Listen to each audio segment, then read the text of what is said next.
ሰላምና ጤና ለእናንተ ለሐቅና ሳቅ ሚዲያ ወዳጆች ይሁንልን። ከሐቅና ሳቅ ሚዲያ ዜና ማታን ይዘንላችሁ ቀርበናል። ከሀገር ውስጥና ከውጭ የመረጥናቸውን መረጃዎች ይዘናል። በመጀመሪያም የሀገር ውስጥ ዜና። የምንደመረው በአንድ ጭንቅላት ለማሰብ ሳይሆን ስለ አንድ ሀገር ለማሰብ ነው ሲሉ ጠቅላይ ሚኒስትር ዶክተር አብይ አህመድ ተናገሩ። ጠቅላይ ሚኒስትሩ በአራተኛው የመደመር መንግስት የመጽሐፍ ምረቃ መርሃ ላይ እንደተናገሩት ከሆነ የምንደመረው በአንድ ጭንቅላት ለማሰብ ሳይሆን ስለ አንድ ሀገር ለማሰብ ነው ብለዋል። ኢትዮጵያ ለሁላችንም ትበቃናለች። የምንደመረው በአንድ አዳራሽ ተወያይተን በዛው አዳራሽ ሀሳብ ለመቋጨት ብቻ ሳይሆን ከአዳራሹ ውጪ የሚንሸራሸሩ ሀሳቦች ካሉ ለማድመጥ ዝግጁ በመሆን ጭምር ነው ብለዋል።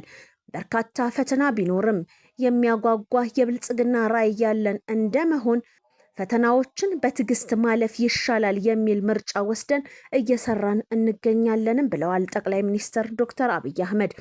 ኢትዮጵያን በጋራ ራዕይ ከተሰበሰቡ ስብራት ለይተን መፍትሄ ማበጀት ያስፈልጋል። የኢትዮጵያ የእድገት ጉዞና የፖለቲካ ችግር ስብራት ዋነኛው ጉዳይ የጠላቶቿ አጀንዳ ስለመሆኑም አንስተዋል።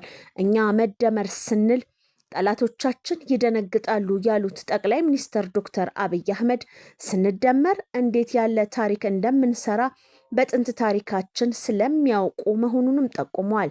ኢትዮጵያውያን ትግሬ፣ ኦሮሞ፣ አማራ፣ ሲዳማ ሳንል በጋራ መቆም ብንችል መፍጠንም እንችላለን ሲሉም ተደምጠዋል።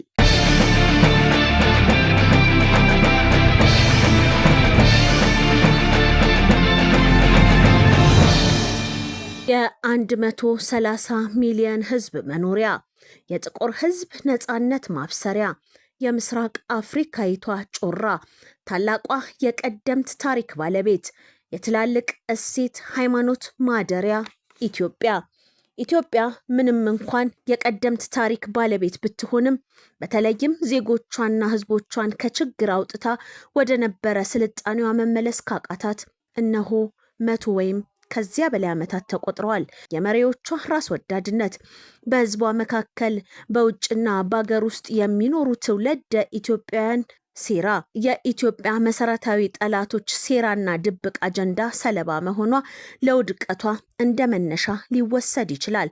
አገር ወዳድ ዜጎቿ ለምን በድህነት አረንቋ መኖር ተፈረደባቸው ስንል አንድነቷን እየሸረሸሩ ለራሳቸው ድብቅ የፖለቲካ ፍላጎት የሚጠቀሙ የውጭ ሀገር መንግስታት በዘለለ የሚመጡ መሪዎች የሀገር ፍቅር ማጣት፣ በራስ ዝንባሌ መውደቅ አንዱ ምክንያት ይሆናል።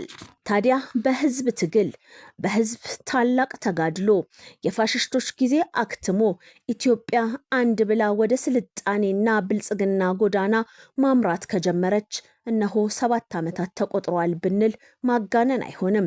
የዓለምን ትኩረት የሚስቡ መነጋገሪያ ያደረጉ ፕሮጀክቶች በፍጥነትና በጥራት እየተሰሩ ናቸው።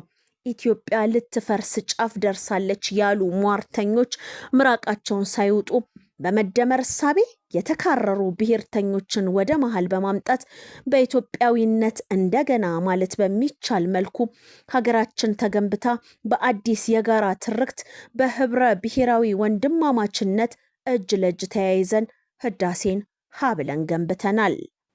በእርግጥ እንደ ምሁራን ገለጻ የህዳሴ ግድብ ኢኮኖሚያዊ ጠቀሜታ ብቻ አይደለም ያለው። ህዳሴ ግድብ ታሪክን የለወጠ፣ በቀጠናው ያለውን የፖለቲካ ገጽታ የሚቀይር፣ የአንድነት የመቻል የዲፕሎማሲ ጥረት ውጤት ነው። ምዕራባውያን አረቦች ሳይቀሩ ታላቅነታቸውን ዋጥ አድርገው ሌላ ታላቅ አገርን ለማሞገስ የተገደዱበት ነበር። ኢትዮጵያ በአድዋ ድል ያሳካችውን ታሪክ በዳግም አድዋ የልማት አድዋን የደገመችበት ሂደትም ነበር። የህዳሴ ግድብ መጠናቀቅን አስመልክቶ በተለያዩ የሀገራችን ከተሞች አዲስ አበባን ጨምሮ መሬት አንቀጥቅጥ የድጋፍ ሰልፍ ተካሂዷል። በዛሬው ዕለትም በኦሮሚያ በሁሉም ከተሞች የድጋፍ ሰልፍ ቀጥሏል። ታዲያ ከተላለፉ መልእክት አዘል መልእክቶች ውስጥ ከግድባችን ወደ ወደባችን የሚለው መፈክር ኢትዮጵያን ለዓመታት በውስጣቸው ተቀብሮ የቆየውን የባህር በር ፍላጎትና ቁጭት ያሳየ ጥያቄውን የመንግስት ፍላጎት ሲሉ የሚያብጠለጥሉ ባንዳዎችን አፍ ያስያዘ የህዝብ የኢትዮጵያ ጥያቄ መሆኑ ተመላክቷል። ጠቅላይ ሚኒስትር ዶክተር አብይ አህመድ በፓርላማ ላይ ኢትዮጵያ የባህር በር ጥያቄና ፍላጎትን ግልጽ ካደረጉ በኋላ ፖለቲከኞች፣ የመንግስት የስራ ኃላፊዎች፣ አርቲስቶች፣ ተፎካካሪ ፓርቲዎች፣ ጋዜጠኞች፣ አመራሮች፣ ተማሪዎች ሳይቀሩ መላው ህዝብን ያነቃቃ ተስፋን ዳግም የለመለመበት የባህር በር ጥያቄ ውሎ አድሮ የየዜጋው የዕለት አጀንዳ የሆነ መሄዱ ታይቷል። አሁን ደግሞ በግልጽ ዜጎች መንግስትን ግፋ በለው በየትኛው መንገድ አገራችን ላነሳችው ጥያቄ ከጎንነን ሲሉ ተደምጠዋል።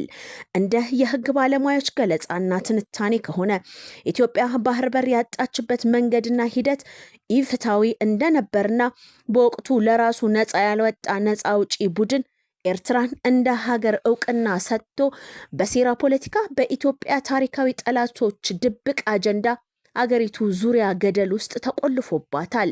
ይህም ቢሆን በዓለም አቀፉ ህግ ኢትዮጵያ የባህር በር ጥያቄዋ ተገቢና የህግ ማዕቀፍ ያለው መሆኑን ከነማስረጃውና መረጃው ይተነትናሉ።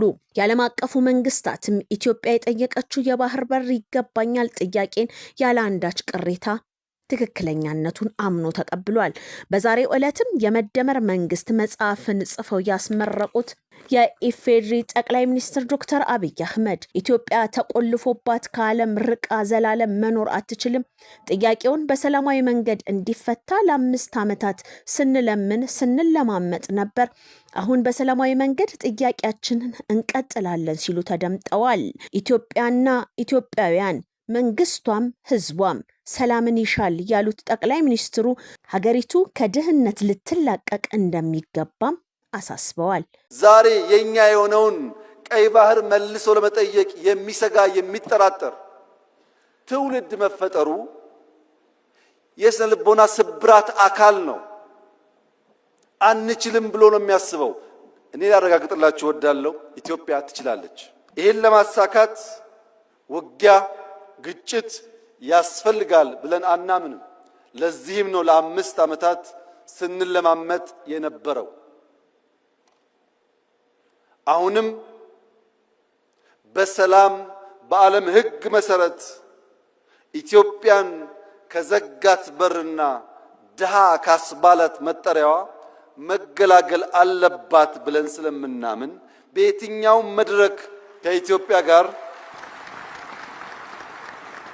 በሰላማዊ መንገድ ለመነጋገር የሚፈቅድ አካል ካለ እጃችን ከምን ጊዜውም በላይ የተዘረጋ ነው። ነገር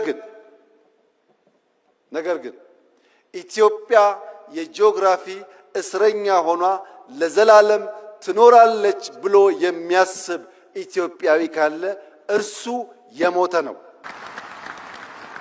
ለሀገር ጥቅም ለብሔራዊ ጥቅም ሲባል የሚከፈል የህይወት መስዋዕትነት አይገባቸውም። ሆኖም አሁን ሀገሪቱን ወደ ኋላ የሚመልስ ምዕታት ያለ አይመስልም። ሁሉም አይኑን ወደ ቀይ ባህር ልቡን ወደ አሰብ ተክሏል። ይጠባበቃልም ይናፍቃልም።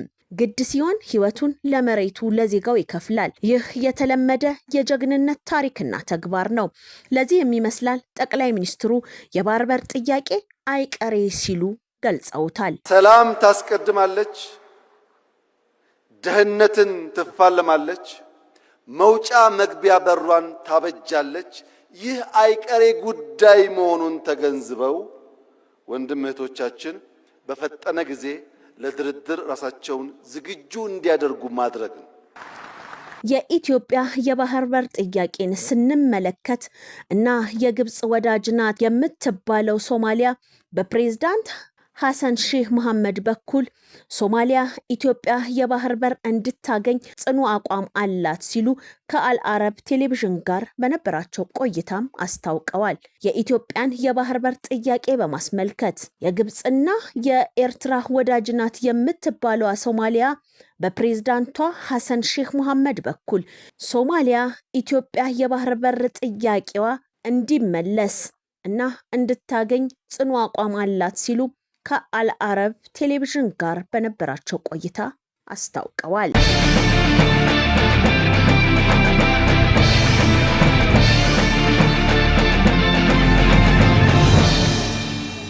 የአሜሪካ ኤምባሲ የቱሪስት ቪዛን ለህፃናት መውለጃ መጠቀም ላይ የተሰጠ ማሳሰቢያ። የዩናይትድ ስቴትስ ኤምባሲ በኢትዮጵያ ውስጥ ለሚኖሩ ዜጎች አዲስ ማሳሰቢያን ይፋ አድርጓል። ይህም በቱሪስት ቪዛ B1 B2 ወደ አሜሪካ በመጓዝ በዚያ ልጅ የመውለድ ልምድ ላይ ያተኮረ ነው። ኤምባሲው እንዳስታወቀው በርካታ ኢትዮጵያውያን ይህን የቱሪስት ቪዛ ተጠቅመው ወደ አሜሪካ በመሄድ ልጅ ይወልዳሉ። ከዚያም ለሕክምና ወጪያቸውም የመንግስት የገንዘብ ድጋፍ ሜዲኬድ ይጠቀማሉ ብሏል። ይህ ልምድ በዋናነት የአሜሪካን ግብር ከፋዮችን ለከፍተኛ ወጪ የሚዳርግ እንደሆነ ኤምባሲውም አብራርቷል። በተጨማሪም በዚያ መንገድ የገቡ ግለሰቦች ለወደፊት የአሜሪካ ቪዛ ለማደስ ሲያመለክቱ የቪዛ አሰራራቸው ተቀባይነት ሊኖረው እንደማይችልም ነው የተጠቆመው። ኤምባሲው አጽንኦት የሰጠው የቱሪስት ቪዛ ዋና ዓላማ ቱሪዝም፣ የንግድ ጉዳዮች፣ የሕክምና ቀጠሮ፣ በግል የገንዘብ አቅምና የቤተሰብ ጉብኝትን የሚደግፍ እንጂ ልጅ የመውለጃ አገልግሎትን ለማግኘት አለመሆኑን ነው። የቱሪስት ቪዛ ለህፃናት መውለጃ አገልግሎት የመጠቀም ልምድ ከቪዛ ህጎች ጋር የማይጣጣም ከመሆኑም በላይ ለወደፊት የጉዞ እቅዶች ችግር ሊፈጥር እንደሚችልም ኤምባሲው ጠቁሟል። ስለሆነም አሜሪካን ለመጎብኘት ያሰቡ ኢትዮጵያውያን የቪዛውን ትክክለኛ ዓላማ እንዲያከብሩና ለጉዟቸውም ተገቢውን የቪዛ አይነት እንዲጠይቁም ኤምባሲው አሳስቧል። የተከበራችሁ የተወደዳችሁ ዜናዎችን